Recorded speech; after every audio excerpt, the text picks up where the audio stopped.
All right, guys. Mr. Lloyd here. We're going to be working on Monday, 323. The page starts as a couple problems with volume here for rectangular prisms. And I've got problem number 1 loaded up here on the whiteboard. We're going to solve it together here. So it tells us a volume, 741. I should probably label this cubic inches. And it gives us a width and it gives us a height. And we're asked to find the unknown, in this case, the length, which we'll just use the variable L for.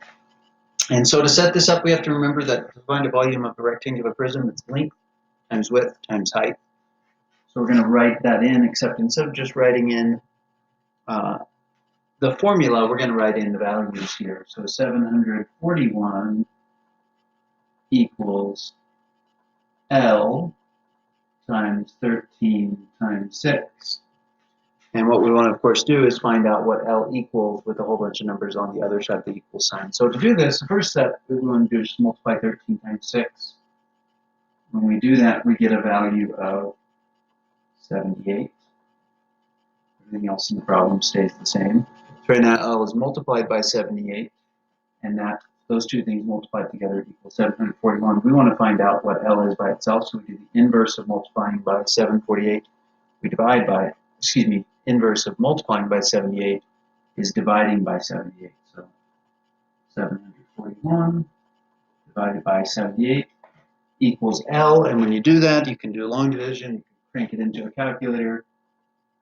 L equals 9.5. And that would also be measured out in inches. L equals 9.5 inches, 9.5 inches. That would be our missing value there. Okay? The next two problems, the next three problems are just volume problems, and I'm going to use this same sketch, save myself a little trouble here.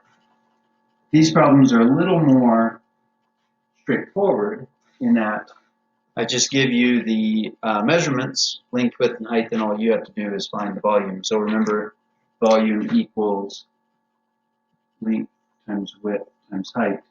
For a rectangular prism, that's our toolbox, and we're just going to plug in our values for length, width, and height. So problem number 1 below is 25 times 10 times 32. Multiply them together, you'll get a value of 8,000.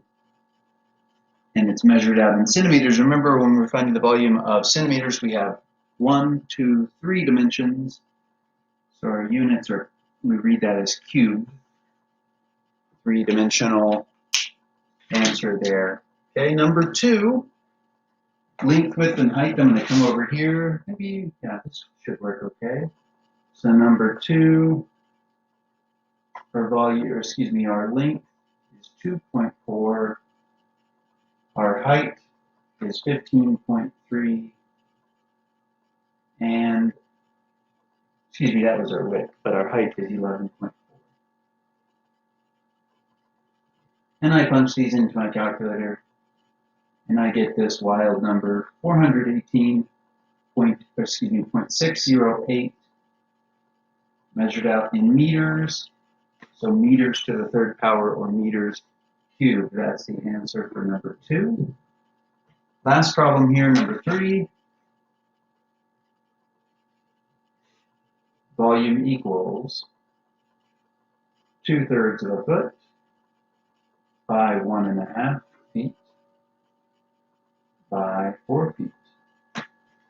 Excuse me. Remember, we turned 1.5, right now it's a mixed number. We're going to turn that into an improper fraction. Multiply 1 times 2 plus 1 is 3/2 times 4. We'll turn that 4 into a fraction by putting a 1 underneath, and then 2/3. And all this equals volume. Going down the page, here we go. 2 times 3 times 4 on top is 24. 3 times 2 times 1 on bottom is 6. 24 over 6 can be simplified to 4.